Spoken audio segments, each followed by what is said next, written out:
Hello বন্ধুরা, তোমরা তো সবসময় আলুর চিপস দোকান থেকে কিনে খেয়েছো, কখনো বাসায় বানিয়ে খেয়েছো? আমার টিপসটা অবলম্বন করো, বাসায় এখন থেকে বানিয়ে খেতে পারবে তোমরা। Hello everyone, welcome back to my another new blog video. এই দেখো, আলুর স্লাইডগুলো এভাবে করতে হবে, খুব একটা মোটাও না খুব একটা পাতলাও না, যেন ওই পাশ দিয়ে হাতে হাতটা আঙুলটা দেখা যায় আর কি, আলুর এক সাইড থেকে আরেক সাইডে।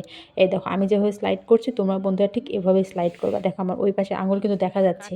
তারপরে এই আলুগুলো ভাপ দিয়ে নেব, জাস্ট 2 মিনিট ভাপ দেওয়ার পরে গরম গরম হালকা গরম গরম থাকা অবস্থায় কিন্তু সবগুলো রোদে শুকাইতে দিতে হবে, একটা একটা করে দেওয়া।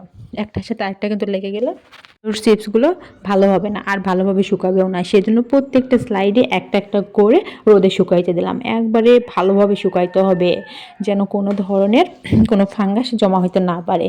এই দেখো আমি 2-3টা পাত্রে ভালোভাবে শুকাইতে দিয়েছি, কিছু কিছু অলরেডি শুকিয়ে গেছে, উল্টে দিলাম। এই দেখো শুকানোর পর ফাইনাল লুক। এটা কিন্তু 6 মাসেও ভালো থাকে, এয়ার টাইট বক্সের মধ্যে রেখে দিলে 6 মাস মতো ভালো থাকে। তোমরা যতটুকু যতটুকু খাবা বন্ধুরা ততটুকু ভেজে নিলেই হয়ে যাবে। এই দেখো আমি এগুলো ভাজতেছি, এগুলো কিন্তু খেতে অনেক মজা।